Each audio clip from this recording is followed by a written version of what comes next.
हरे कृष्णा सभी को। तो आज हम पहले स्कंद का चैप्टर नंबर 4 स्टार्ट करने जा रहे हैं। ठीक है, तो सबसे पहले भगवान कृष्ण की प्रार्थना करेंगे, फिर उसके बाद आज चैप्टर नंबर 4 स्टार्ट करेंगे। ठीक है, तो सभी लोग हाथ जोड़ लें। ओम नमो भगवते वासुदेवाय। जन्माद्यस्य यतोऽन्वयादितरतश्चार्थे अस्मभिज्ञ स्वराट् तेने ब्रह्म हृदाय आदिकवे मुह्यन्ति यत् सूर्यः तेजो वारिमृदां यथा विनिमयो यत्र त्रिसर्गो अमृषा धामना स्वेन सदा निरस्ते कुहकं सत्यं परं धीमहि। नारायणं नमस्कृत्य नरः चैवं नरोत्तमं देवीं सरस्वतीं व्यासं ततो जयमुदीरये। अब हम आज का चैप्टर नंबर 4 श्री नारद जी का प्राकट्य स्टार्ट करते हैं। ठीक है, अब यहाँ से व्यासुवाचा यानी श्रीशुक जी बोलते हैं। व्यासुवाच इति ब्रुवाणाम संस्तूय मुनीनां विविगसत्रिणां वृतः कुलपतिः सूतं ब्रह्मविच शौनको अब्रवीत्।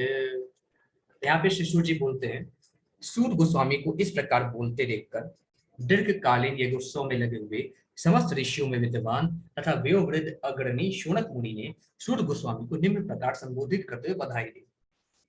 तो जब सूत गोस्वामी ने कहा कि मुझे मेरे वेद क्या शिशु जी महाराज से ये सारी कथाएं मैंने सुनी है, श्रीमद् भागवतम सुना है। अब वो श्रीमद् भागवतम मैं आप सभी को सुनाने जा रहा हूँ, मैं आप सभी को बताने जा रहा हूँ, जो मैंने श्री शुक जी से परीक्षित को 7 दिन 7 रात बिना खाए बिना कुछ पिए श्री शुक जी के मुख से सुनी है। एक एक वो भागवत एक एक चीज मैं आप सभी को सुनाने जा रहा हूँ। इतना सुनते ही जो 1000 वर्ष तक जो यज्ञ करने वाले जितने भी ऋषि थे, महर्षि थे और सुनक ऋषि थे, वे सभी लोग बहुत खुश हुए और वो बधाई देते हुए श्री सूत जी महाराज को क्या बोलते हैं, ये बोलते हैं सोनक उवाच सूत सूत महाभागा वदनो वददां वर कथाम भागवती पुण्यां यतः भगवान् शुकः। अब यहाँ पे सुनक ऋषि सूत जी को बहुत बहुत बधाई देते हैं, कहते हैं हे सूत गोस्वामी, जो बोल सकते हैं तथा सुना सकते हैं उन सबों में आप सर्वाधिक भाग्यशाली तथा सम्मानीय हैं। कृपया करके श्रीमद् भागवत की पुण्य कथा कहे जिसे महान तथा शक्ति संपन्न ऋषि शुकदेव गोस्वामी ने सुनाई थी। यहाँ पे श्री सोनक जी सूत जी को सोनक ऋषि श्री सूत जी महाराज को बहुत बहुत बधाई देते हैं कि आप कितने महाभाग हैं कि श्री सुखदेव जी के मुख से आपने ये भागवत सुनी। हे सूत गोस्वामी, हे सूत गोस्वामी, अब मुझे हम सभी को उस श्रीमद् भागवत की पुण्य कथा का हम सबको उस श्रीमद् भागवत की पुण्य कथा सुनाए जिससे महान तथा शक्ति संपन्न महर्षि श्री सुख जी महाराज ने आपको सुनाई थी। ठीक है, फिर आगे श्री सूत जी कहते हैं, श्री सूत जी को कहते हैं, क्या कहते हैं, कश्मीर युगे प्रवृत्तेयं स्थाने वा केन हेतुना कुतः संयोदितः कृष्णः कृतवान् संहिता मुनि।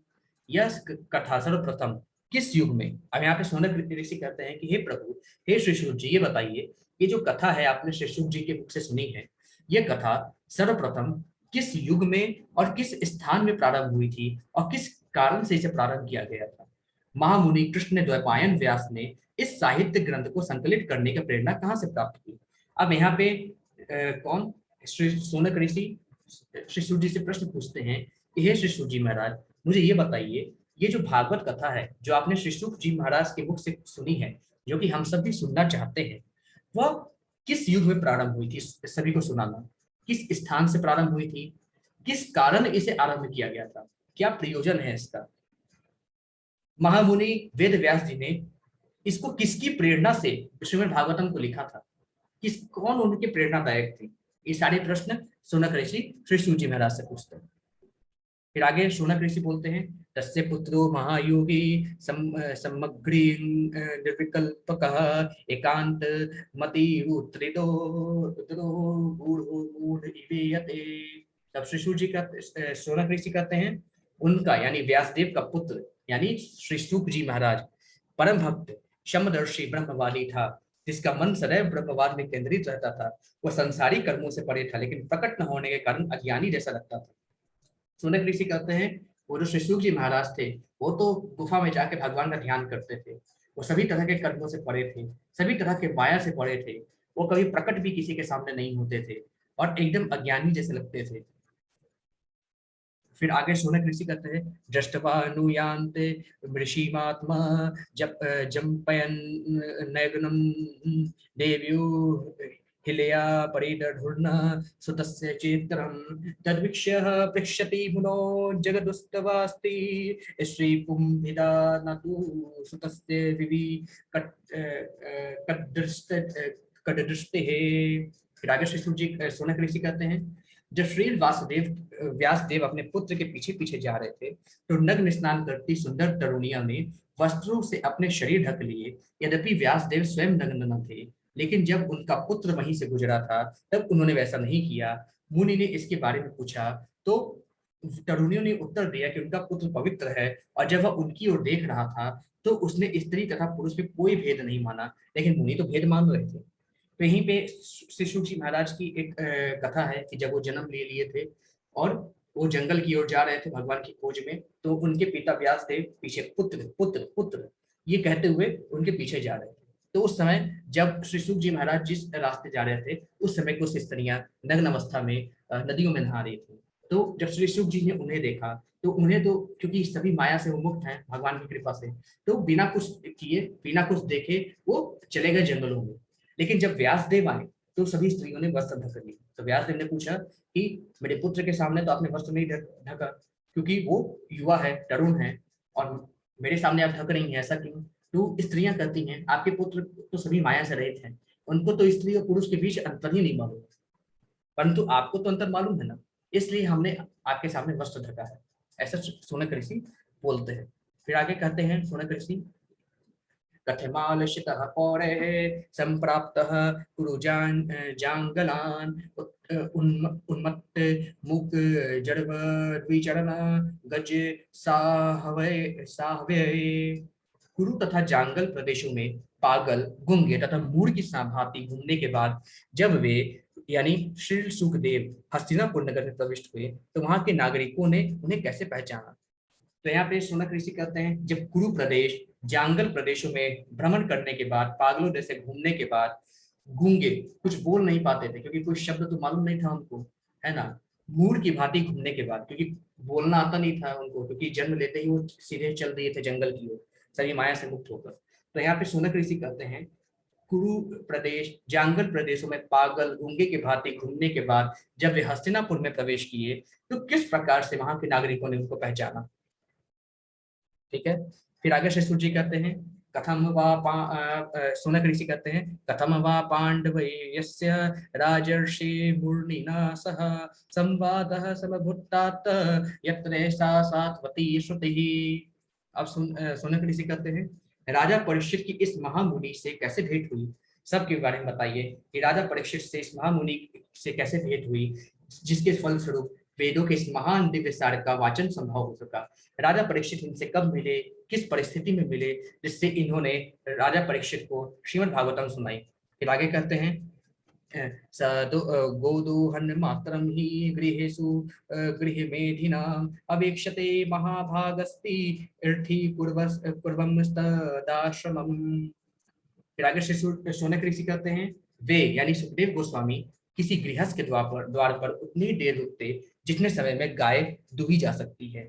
वे उस घर को पवित्र करने के लिए ही ऐसा करते थे। यहाँ पे सुखदेव गोस्वामी जी के बारे में कहा जा रहा है कि जब भी भिक्षा मांगने जाते थे तो गृहस्थ के द्वार पर उतनी ही देर रुकते थे जितने देर में गाय का दूध दुह जाए। वे उस घर को पवित्र करने के लिए ऐसा करते थे। ठीक है। फिर आगे शौनक ऋषि कहते हैं अभिमन्युसुतं सुत प्राहुर्भार्गवतोत्तमं तस्य जन्म आश्चर्यं कर्माणि च गृणहीनः। फिर शौनक ऋषि कहते हैं कहा जाता है कि महाराज परीक्षित उच्च कोटि के भगवत भक्त थे और उनके जन्म तथा कर्म अत्यंत आश्चर्यजनक थे। कृपया उनके विषय में बताएं, यानी महाराज परीक्षित के बारे में बताएं जो कि भगवान कृष्ण के बहुत बड़े भक्त थे, अर्जुन के पौत्र थे। ठीक है। और उनके जन्म और कर्म तो दिव्य ही थे, आश्चर्यजनक थे। उनके बारे में थोड़ा हमको विस्तार से बताएं, राजा परीक्षित के बारे में। फिर आगे शौनक ऋषि कहते हैं, सहसम्राट कस्यवा हेतु पांडुनाम मानवर्धनः प्रायो प्रविष्टो गंग्याम न घृतयाधिराट श्रियम। फिर शौनक ऋषि कहते हैं, वे एक महान सम्राट थे और उनके पास उपार्जित राज्य के सारे ऐश्वर्य थे। वे इतने वरेण्य थे कि उनसे पांडु वंश की प्रतिष्ठा बढ़ रही थी। तो फिर वे सब कुछ त्याग कर गंगा नदी के किनारे पर बैठकर क्यों आमरण उपवास करने लगे? तो यहाँ पे शौनक ऋषि कहते हैं कि राजा परीक्षित तो महान सम्राट थे, उनके पास सभी धन धान से परिपूर्ण ऐश्वर्य पूर्ण राज्य था। वे इतने ज्यादा वरेण्य थे, इतने ज्यादा उनके कुल के कारण वो प्रसिद्ध थे कि वो पांडु वंश की प्रतिष्ठा बढ़ा रहे थे। तो सब कुछ त्याग कर फिर गंगा घाट के किनारे भागवत सुनने क्यों चले गए? आमरण उपवास क्यों करने लगे? 7 दिन 7 रात तक उपवास करके भागवत क्यों सुनी? क्या कारण था? इसके बारे में डिटेल से बताइए आप। ठीक है। फिर शौनक ऋषि कहते हैं, नमन्ते यत्पाद निकेत मात्मनः शिवाय हानिय धरानि शत्रवः कथम स विरह श्रियमंग श्रियमंग दुस्तयजाम युवैस्तो अतस्र अष्टुमहो सहसुभि। फिर शौनक ऋषि कहते हैं, वे इतने बड़े सम्राट थे कि उनके सारे शत्रु आकर अपनी भलाई के लिए उनके चरणों पर अपना शीश झुकाते थे और अपनी सारी संपत्ति अर्पित कर देते थे। वे तरुण और शक्तिशाली थे और उनके पास अनंत राजसी ऐश्वर्य था। तो फिर वे अपना सर्वस्व वहां तक कि अपना जीवन भी क्यों त्यागना चाह रहे थे? तो शौनक ऋषि ये भी कहते हैं कि वे इतने बड़े सम्राट थे, उनके सामने शत्रु अपनी भलाई के लिए उनकी शरणागति लेते थे, अपनी सारी संपत्ति उनको अर्पण करते थे। इतने शक्तिशाली व्यक्ति सब कुछ त्याग कर जंगल में चले गए, भागवत सुन रहे हैं, क्यों? ऐसा शौनक ऋषि प्रश्न पूछते हैं। ठीक है। फिर आगे पूछते हैं, शिवाय लोकस्य भवाय भूतये यह उत्तम श्लोक परायणा जनाः जीवन्ते नात्मार्थमसो पराश्रयं मुमोच निर्वृत्ते कुतः कलेवरम्।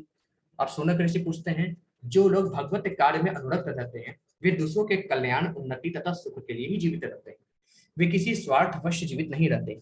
अतएव राजा परीक्षित ने समस्त सांसारिक वैभव की आसक्ति से मुक्त होते हुए भी अपने उस मर्त्य शरीर को क्यों त्यागा जो दूसरों के लिए आश्रय तुल्य था? तो यहाँ पे शौनक ऋषि पूछते हैं कि जो लोग भगवत धाम भगवत कार्य में अनुरक्त रहते हैं वे हमेशा दूसरों के कल्याण के विषय में सोचते हैं, उनकी सुख के लिए, उनकी उन्नति के लिए सदा ही जीवित रहते हैं।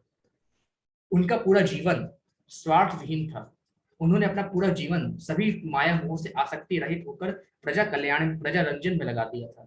तो फिर ऐसे शरीर पर, ऐसे मानव तन पर जिस पर सारी प्रजा आश्रित थी, उस मानव तन को उन्होंने क्यों त्यागा? ऐसा प्रश्न शौनक ऋषि यहाँ पे पूछते हैं शिशुजी महाराज से। ठीक है। अब श्लोक नंबर 13 से कल हम स्टार्ट करेंगे, आज तक यहीं पे करते हैं। ठीक है। हरे कृष्णा सभी।